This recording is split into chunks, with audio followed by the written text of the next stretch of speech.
And so they were trying to console me, and with that. Yeah, there's no way Lee would have been allowed to get to trial.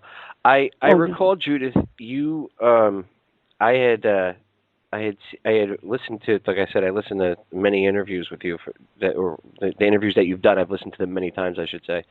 And one thing I remember you saying is that Ruby had mentioned to you that he knew Lee from the time he was a child. Yeah, from the time he was like around 12 or 13 years old, maybe even earlier, because Jack Ruby came often to New Orleans, and also he lived himself, in Dallas, and Lee lived in both places as a young person.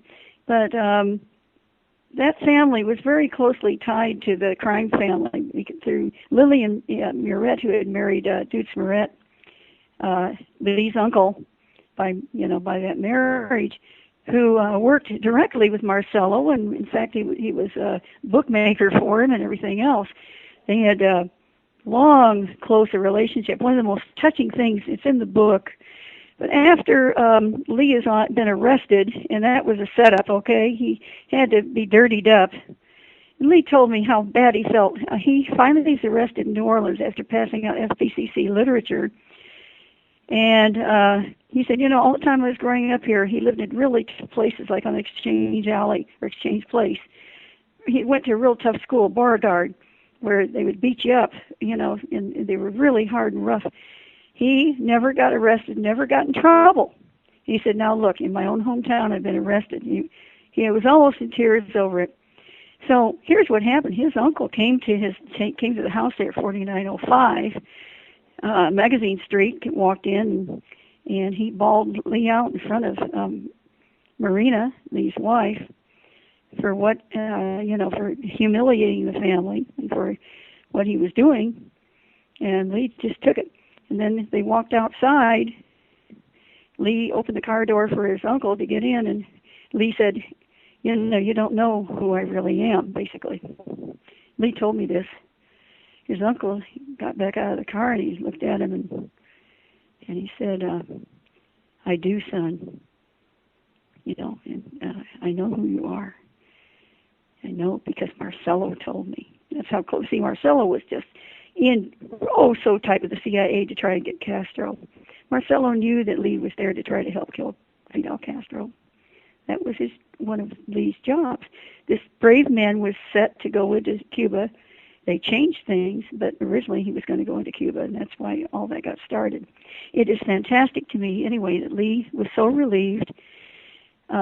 Realized that his uncle understood who he really was. And his uncle said, I don't know about your wife. I don't know if she knows anything. So, I went over there to, I'm upset. He was upset because of, he didn't know how far Lee was going to go with this, how much more humiliation the family had to take and so. But anyway, said he was proud of him because he realized what he was really up to and understood. Marcello had told him, and the relief that Lee felt was just incredible. So Lee took humiliation and everything in order to hold on to this picture of him as someone who liked Cuba and wanted to go to Cuba. Yet you have Lee, after Mexico City, when he returns, he didn't stay all 15 days to try and get that transit visa into Cuba and then over to Russia the way it was set up. He didn't stay all that length of time because the product that we had wouldn't live that long. When he didn't have the pickup, he was left there drying in the wind. He left the materials there, and that's why he comes back with one less suitcase. Everybody notices. It's in the official record. He comes back with one less suitcase because he left the materials behind, okay, in Mexico City. And when he comes out, excuse me, when he comes out again, and he goes to Dallas, and then on his birthday, on his birthday, which is only like, we're talking about less than, it says 3 weeks later, he gets his visa to go to Cuba. Now, he did all that racing around and causing problems, and I've got to get to Cuba, remember? He did all that, and yet when he gets his transit visa to Cuba, which is only 3 weeks later instead of 4 months like they said it would be, he doesn't go. In fact, he never mentions Cuba again. Okay, that was because our project was over. As you know, the materials didn't get picked up, and Lee realized that he had been set up, that he'd really just been sent to Mexico City so that he would look like he had, and they have him, Kostakov and things like that, people that he didn't talk to, assassin. They've obviously set him up so that he could become the scapegoat, that he was like connected with the USSR. Later, they have to scrap that idea because you can cause World War III by that going on. So anyway, right from there, we knew that Lee was in horrible trouble. I was going to ask you about Mexico City. The pictures, the quote-unquote photos of Lee outside of the embassy looks nothing like him. I mean, you could tell. Well, of course they had his photos, my friend. They're not going to show a photo with him because he was smart. He didn't ever go into the embassy by himself. He had a companion with him. He told me so. He was a blood. He was somewhat shorter than Lee. I'm not sure who he was, but Lee told me he would never go into the embassy by himself. And you know, he's always going to have someone with him, and that's what he did. So they can't show that. They can't show another. They can't show CIA asset or somebody with him. They can't cut him out of the photo, you know. So they don't show that at all. They show a completely different photo and pretend they made a mistake. Or then later they say the cameras weren't working that day. Come on. You know, that's impossible. It's just that happens a lot. Every time there's an event, like, you know, the cameras outside the Pentagon on 9/11. Yeah, right. All the cameras in France during the car crash of Princess Diana. It's ridiculous. Every time something major happens, the cameras don't work. You know, they'll work for a 7-Eleven heist, but they don't work for something like that, right? Exactly. Why are we paying all these millions of dollars for these cameras?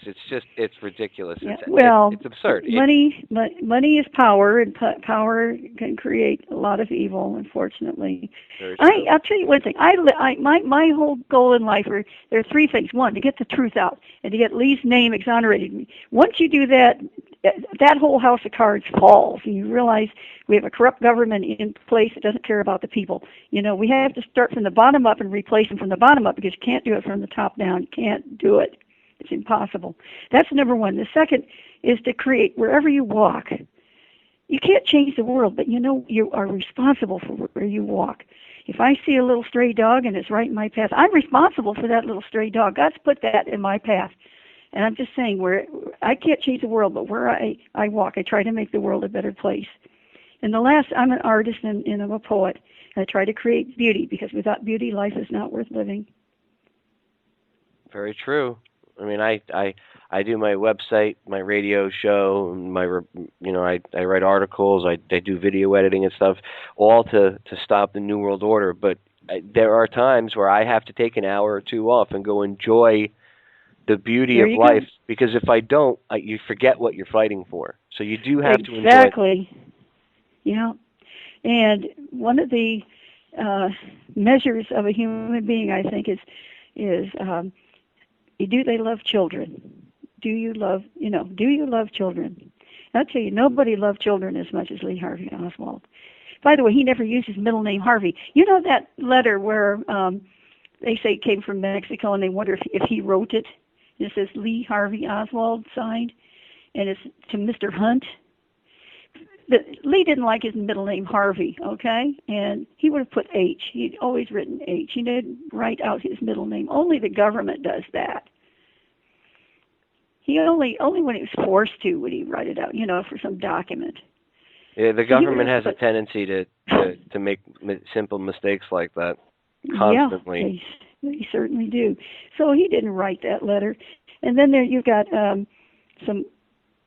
Oh, anyway, what's interesting is that it is easy for me to see when they're lying because I knew him and I was with him, and I was with him almost every day. And he protected me a great deal, though I looked like Marina, and that helped a lot. But here's the thing that I think is important. Imagine you've got a man every single day going through various things. I'm with him, or we've talked about even days I wasn't with him. We talked about everything. We had so much in common. And then I read these things he was supposed to have done, or said. It's just not. It's easy for me to see who's lying. for example, this Riley employee that they, over at Riley, we both were hired at Riley the same day. It was, we did everything together. We were actually hired at Standard Coffee Company for 1 week before we moved over to Riley together. But I'm looking at this FBI report. They interviewed this Riley employee. He said, oh, yes, this guy, he's weird, you know. He would sit there during the breaks smoking a cigarette and gazing out, you know, and then staring into space, you know, like he's crazy, you know. Lee didn't smoke. So right away, you know, this guy's lying. So it's easy for me to see the liars and who they are. And it's easy for me to see who the people are who are, you know, lying about Lee. So I've got the list. And at the very top is John McAdams, you know, and then you've got like Tracy Parnell, and you've got a bunch of others. But they're all there. And none of these people knew Lee personally, and here's you who knew Lee personally. Yeah. Yeah. So they can't even begin to understand. And talk about him as a little shrimp or something like that. Well, they got these big Texas guys in there on both sides and make him look little and all that. Lee Oswald went through boot camp at the Marines. This is one tough little guy, and he's not that little. By the way, 5'9" was the average height for a man back in 1963. I've got the statistics on it. They're trying to make him out to be a little shrimp, you know. Well, it's easier to label him a bad guy that way. You know, it's that he's this puny little weak-minded, little weak, lone gunman troll type person, and when that's not how Lee was at all. But they have to do that in order to get people to buy into the whole vilification story. Well, the number one thing that proves, it should prove to anyone who has an open mind that Lee did not shoot from that window, is that 30 seconds or so after the final shot, the boxes are moved. You can see them in photos they've taken of the window. The boxes are being moved. Who did that? It couldn't have been Lee Oswald. He's down there in 90 seconds later down on the second floor. Can't be him. Who's up there moving boxes? Come on, they set this up. And of course, for a long time, Bonnie Ray Williams' chicken sandwich and so on is considered, that was what Lee Oswald coldly was eating, a chicken sandwich and drinking a bottle of pop, okay, before the motorcade comes through. Turns out it was Williams up there. But no, we have a Kennedy series that just came out showing Lee Oswald eating a chicken sandwich up there, see, waiting for the, oh, it's awful. Even though we know, even in the Warren Commission itself, in the 26 volumes, you find out that Bonnie Ray Williams was up there eating that sandwich. There were people who wanted Lee's stomach, you know, pumped to see if the sandwich was in his stomach. It's ridiculous. What did you think of the movie JFK by Oliver Stone? Did you think it was a somewhat accurate portrayal? Well, when I saw it, first of all, my son brought it home, and I had to walk out on it. My whole family remembers that because I had a whole bunch of teenagers there, and on Saturday night when we had films, when my son brought that home, he was home from college, 1991, brought that home for everybody to watch. I made me so sick to my stomach when I started hearing Kennedy's voice, and I realized it was filmed JFK. I had to walk out and leave those teens by themselves. That was something I'd never done before, so they never forgot it. Years later, when my last child left home, the day she left on her honeymoon, that night, I rented the film JFK, and I watched it. I was finally alone. And in many ways, Gary Oldman tried, but all he had to work with were these tape recordings, you know, of Lee's voice, which are, by the way, they make his voice sound a little teeny bit higher than it was. You know how tape recordings did back then. So you're listening to his voice is a little bit high, teeny bit higher than it really was. So that's the first thing. And then the other is that he has him stuttering or, you know, hesitating a lot. But he was hesitating because every time he was being recorded, he was on television. I mean, radio, you know what I mean, TV or radio. And this was being recorded also for a platter, you know, a recording that they were making to sell by Inca.